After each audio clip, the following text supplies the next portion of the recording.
Hello and welcome to my channel. তো আজকে আমরা সিভিল ডিসঅবিডিয়েন্স ও ভারত ছাড়ো আন্দোলন সংক্রান্ত 50টি গুরুত্বপূর্ণ প্রশ্নোত্তর নিয়ে আলোচনা করব। তো ডিরেক্টলি চলে যাচ্ছি নাম্বার 1, সিভিল ডিসঅবিডিয়েন্স আন্দোলন কবে শুরু হয়? তো সিভিল ডিসঅবিডিয়েন্স আন্দোলন শুরু হয় 12ই মার্চ 1930 খ্রিস্টাব্দে।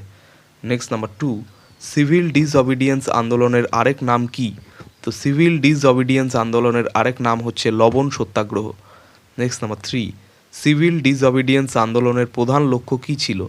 তো সিভিল ডিসঅবিডিয়েন্স আন্দোলনের প্রধান লক্ষ্য ছিল ব্রিটিশ আইন অমান্য করা। নেক্সট নাম্বার 4, লবণ সত্যাগ্রহ কোথায় শুরু হয়? তো লবণ সত্যাগ্রহ শুরু হয়েছিল আহমেদাবাদের সবরমতী আশ্রমে। নেক্সট নাম্বার 5, লবণ সত্যাগ্রহ কোন সমুদ্র তীরে শেষ হয়? তো লবণ সত্যাগ্রহ শেষ হয়েছিল দান্দি সমুদ্র তীরে। নেক্সট নাম্বার 6, গান্ধীজি কতদিন ধরে দান্দি অভিযান করেন? তো গান্ধীজি 24 দিন ধরে দান্দি অভিযান করেছিলেন। নেক্সট নাম্বার 7, গান্ধীজি দান্দি পৌঁছে কি করেন? তো গান্ধীজি দান্দি পৌঁছে লবণ আইন ভঙ্গ করেন। নেক্সট নাম্বার 8, লবণ সত্যাগ্রহ কত কিলোমিটার পথ অতিক্রম করে? তো লবণ সত্যাগ্রহ 385 কিমি পথ অতিক্রম করে, 385 কিমি পথ অতিক্রম করেছিলেন। হ্যাঁ। নেক্সট নাম্বার 9, গান্ধীজির সাথে দান্দি অভিযানে কয়জন ছিলেন? তো গান্ধীজির সাথে দান্দি অভিযানে ছিলেন 78 জন। নেক্সট নাম্বার 10, কোন নারী নেতা সিভিল ডিসঅবিডিয়েন্স আন্দোলনে গুরুত্বপূর্ণ ভূমিকা রাখেন? তো যে নারী নেতা সিভিল ডিসঅবিডিয়েন্স আন্দোলনে গুরুত্বপূর্ণ ভূমিকা রেখেছিলেন তিনি হচ্ছেন সরোজিনী নাইডু। নেক্সট নাম্বার 11, কোন শহরে প্রথম লবণ সত্যাগ্রহ শুরু হয়? তো যে শহরে প্রথম লবণ সত্যাগ্রহ শুরু হয় তা হচ্ছে Madras. Next number 12, civil disobedience আন্দোলনের সময় গান্ধীজি গ্রেপ্তার হন কবে? তো সিভিল ডিসঅবিডিয়েন্স আন্দোলনের সময় গান্ধীজি গ্রেপ্তার হন 5ই মে 1930 খ্রিস্টাব্দে। নেক্সট নাম্বার 13, সিভিল ডিসঅবিডিয়েন্স আন্দোলনের প্রতীক কী ছিল? তো সিভিল ডিসঅবিডিয়েন্স আন্দোলনের প্রতীক ছিল লবণ। নেক্সট নাম্বার 14, লবণ সত্যাগ্রহের কারণে কোন আইন অমান্য করা হয়? তো লবণ সত্যাগ্রহের কারণে যে আইন অমান্য করা হয় তা হচ্ছে ব্রিটিশ লবণ আইন। নেক্সট নাম্বার 15, সিভিল ডিসঅবিডিয়েন্স আন্দোলনের আরেকটি গুরুত্বপূর্ণ কর্মসূচি কী ছিল? তো সিভিল ডিসঅবিডিয়েন্স আন্দোলনের আরেকটি গুরুত্বপূর্ণ কর্মসূচি ছিল বিদেশি বস্ত্র বর্জন। নেক্সট নাম্বার 16, কোন শহরে পুলিশের গুলিতে অসংখ্য নিরস্ত্র প্রতিবাদী নিহত হন?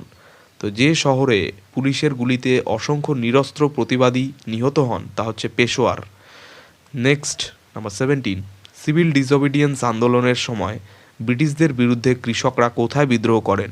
তো সিভিল ডিসঅবিডিয়েন্স আন্দোলনের সময় ব্রিটিশদের বিরুদ্ধে কৃষকরা বিদ্রোহ করেন উত্তরপ্রদেশ, বিহার এবং ওড়িশায়। নেক্সট নাম্বার 18, সিভিল ডিসঅবিডিয়েন্স আন্দোলনের সময় কংগ্রেস সভাপতি কে ছিলেন? তো সিভিল ডিসঅবিডিয়েন্স আন্দোলনের সময় কংগ্রেস সভাপতি ছিলেন মতিলাল নেহেরু। নেক্সট নাম্বার 19, এই আন্দোলনের সময় কংগ্রেস সরকার গঠনের অনুমতি পায় কোন আইনের অধীনে? তো এই আন্দোলনের সময় কংগ্রেস সরকার গঠনের অনুমতি পায় 1935 সালের ভারত শাসন আইনের অধীনে। নেক্সট নাম্বার 20, সিভিল ডিসঅবিডিয়েন্স আন্দোলন আনুষ্ঠানিকভাবে কবে স্থগিত করা হয়? তো সিভিল ডিসঅবিডিয়েন্স আন্দোলন আনুষ্ঠানিকভাবে স্থগিত করা হয় 1934 সালে। নেক্সট নাম্বার 21, গান্ধী আরউইন চুক্তি কবে স্বাক্ষরিত হয়? তো গান্ধী আরউইন চুক্তি স্বাক্ষরিত হয়েছিল 5ই মার্চ 1931 সালে। নেক্সট নাম্বার 22, গান্ধী আরউইন চুক্তির মাধ্যমে কোন সম্মেলনে অংশ নেওয়ার সিদ্ধান্ত হয়? তো গান্ধী আরউইন চুক্তির মাধ্যমে যে সম্মেলনে অংশ নেওয়ার সিদ্ধান্ত নেওয়া হয় তা হচ্ছে দ্বিতীয় গোলটেবিল সম্মেলনে। নেক্সট নাম্বার 23, গান্ধী আরউইন চুক্তির ফলে ব্রিটিশরা কি স্বীকার করে? তো গান্ধী আরউইন চুক্তির ফলে ব্রিটিশরা স্বীকার করে লবণ তৈরির অধিকার। নেক্সট নাম্বার 24, গান্ধী আরউইন চুক্তির মাধ্যমে আন্দোলনের কোন পর্যায় শেষ হয়? তো গান্ধী আরউইন চুক্তির মাধ্যমে আন্দোলনের প্রথম পর্যায় শেষ হয়। নেক্সট নাম্বার 25, দ্বিতীয় গোলটেবিল সম্মেলন কবে অনুষ্ঠিত হয়? তো দ্বিতীয় গোলটেবিল সম্মেলন অনুষ্ঠিত হয় 1931 সালে। নেক্সট নাম্বার 26, ভারত ছাড়ো আন্দোলন কবে শুরু হয়? তো ভারত ছাড়ো আন্দোলন শুরু হয় 8ই আগস্ট 1942 সালে। নেক্সট নাম্বার 27, ভারত ছাড়ো আন্দোলনকে আর কি বলা হয়? তো ভারত ছাড়ো আন্দোলনকে বলা হয় আগস্ট আন্দোলন। নেক্সট নাম্বার 28, ভারত ছাড়ো আন্দোলনের প্রধান স্লোগান কী ছিল? তো ভারত ছাড়ো আন্দোলনের প্রধান স্লোগান ছিল করো ইয়া মরো বা করো বা মরো। নেক্সট নাম্বার 29, ভারত ছাড়ো আন্দোলনের ডাক কোথায় দেওয়া হয়? তো ভারত ছাড়ো আন্দোলনের ডাক দেওয়া হয় বোম্বে বা মুম্বাইতে। নেক্সট নাম্বার 30, ভারত ছাড়ো আন্দোলনের সময় গান্ধীজি কোথায় আটক হন? তো ভারত ছাড়ো আন্দোলনের সময় গান্ধীজি আটক হয়েছিলেন আগা খান প্রাসাদে, যা পুনেতে অবস্থিত। নেক্সট নাম্বার 31, ভারত ছাড়ো আন্দোলনের সময় গান্ধীজির স্ত্রী কবে মারা যান? তো ভারত ছাড়ো আন্দোলনের সময় গান্ধীজির স্ত্রী মারা যান 1944 সালে। নেক্সট নাম্বার 32, ভারত ছাড়ো আন্দোলনের সময় কোন নেতা প্রথম গ্রেপ্তার হন? তো ভারত ছাড়ো আন্দোলনের সময় প্রথম যে নেতা গ্রেপ্তার হয়েছিলেন তিনি হচ্ছেন গান্ধীজি। নেক্সট নাম্বার 33, ভারত ছাড়ো আন্দোলনে যুব সম্প্রদায় কোনভাবে অংশ নেয়? তো ভারত ছাড়ো আন্দোলনে যুব সম্প্রদায় যেভাবে অংশ নেয় তা হচ্ছে গোপন বিপ্লবী কার্যক্রমের মাধ্যমে। নেক্সট নাম্বার 34, ভারত ছাড়ো আন্দোলনে কংগ্রেসের বিকল্প সরকার কোথায় গঠিত হয়? তো ভারত ছাড়ো আন্দোলনে কংগ্রেসের বিকল্প সরকার গঠিত হয় বল্লিয়া, মিদনাপুর ও সাতারায়। নেক্সট নাম্বার 35, ভারত ছাড়ো আন্দোলনের নেতৃত্বে গুরুত্বপূর্ণ নারী নেত্রী কে ছিলেন?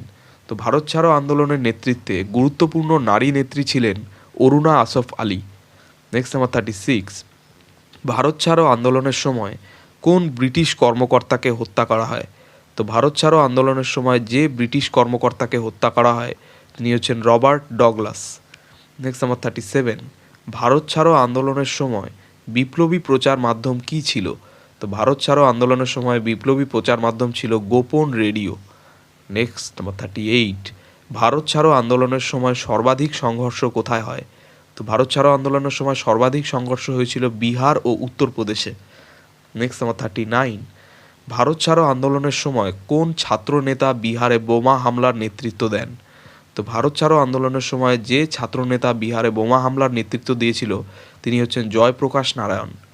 নেক্সট নাম্বার 40, ভারত ছাড়ো আন্দোলনের ফলে ব্রিটিশ সরকার কী পদক্ষেপ নেয়? তো ভারত ছাড়ো আন্দোলনের ফলে ব্রিটিশ সরকার ব্যাপক দমন নীতি গ্রহণ করে।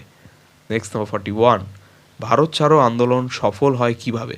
তো ভারত ছাড়ো আন্দোলন সফল হয় দ্বিতীয় বিশ্বযুদ্ধ শেষে ব্রিটিশরা ভারত ছাড়ার সিদ্ধান্ত যখন নেয় তখন। নেক্সট নাম্বার 42, ভারত ছাড়ো আন্দোলনের মাধ্যমে কোন জাতীয় চেতনা জাগ্রত হয়? তো ভারত ছাড়ো আন্দোলনের মাধ্যমে স্বাধীনতার জন্য আত্মত্যাগের চেতনা জাগ্রত হয়েছিল। নেক্সট নাম্বার 43, ভারত ছাড়ো আন্দোলনের পর ব্রিটিশ সরকার কী ঘোষণা দেয়? তো ভারত ছাড়ো আন্দোলনের পর ব্রিটিশ সরকার ঘোষণা দেয় 1946 সালে অন্তর্বর্তী সরকার গঠন। নেক্সট নাম্বার 44, ভারত ছাড়ো আন্দোলনের ফলস্বরূপ কবে ভারত স্বাধীনতার দিকে অগ্রসর হয়? তো ভারত ছাড়ো আন্দোলনের ফলস্বরূপ ভারত 1947 সালে স্বাধীনতার দিকে অগ্রসর হয়। নেক্সট নাম্বার 45, ভারত ছাড়ো আন্দোলন কোন ব্রিটিশ নীতির বিরুদ্ধে ছিল? তো ভারত ছাড়ো আন্দোলন ঔপনিবেশিক শাসন এই ব্রিটিশ নীতির বিরুদ্ধে ছিল। নেক্সট নাম্বার 46, ভারত ছাড়ো আন্দোলন কি গান্ধীজির শেষ বৃহৎ আন্দোলন ছিল? তো হ্যাঁ, ভারত ছাড়ো আন্দোলনই কিন্তু গান্ধীজির শেষ বৃহৎ আন্দোলন ছিল। নেক্সট নাম্বার 47, ভারত ছাড়ো আন্দোলনের পর কংগ্রেস কিভাবে পরিচালিত হয়? তো ভারত ছাড়ো আন্দোলনের পর কংগ্রেস পরিচালিত হয় গোপন আন্দোলনের মাধ্যমে। নেক্সট নাম্বার 48, ভারত ছাড়ো আন্দোলনের পর ব্রিটিশরা কী সিদ্ধান্ত নেয়? তো ভারত ছাড়ো আন্দোলনের পর ব্রিটিশরা সিদ্ধান্ত নেয় ভারত শাসনের ভবিষ্যৎ নির্ধারণের উদ্যোগ নেয়। তারা ভারত শাসনের ভবিষ্যৎ নির্ধারণের উদ্যোগ নিয়েছিল এই আন্দোলনের পর। নেক্সট নাম্বার 49, ভারত ছাড়ো আন্দোলনের প্রধান রাজনৈতিক প্রভাব কী ছিল? তো ভারত ছাড়ো আন্দোলনের প্রধান রাজনৈতিক প্রভাব ছিল স্বাধীনতা আন্দোলনের চূড়ান্ত রূপ নেওয়া। নেক্সট নাম্বার 50, ভারত ছাড়ো আন্দোলন কোন আইনের মাধ্যমে দমন করা হয়? তো ভারত ছাড়ো আন্দোলন দমন করা হয় প্রতিরক্ষা আইনের মাধ্যমে 1939 সালে। তো এই ছিল আমাদের সিভিল ডিসঅবিডিয়েন্স ও ভারত ছাড়ো আন্দোলন সংক্রান্ত 50টি গুরুত্বপূর্ণ প্রশ্ন উত্তর। তো চ্যানেলটি ভালো লাগলে অবশ্যই সাবস্ক্রাইব করো এবং পরবর্তী আপডেটগুলি পাওয়ার জন্য অবশ্যই নোটিফিকেশন বেলটি অন করে দিও। ধন্যবাদ।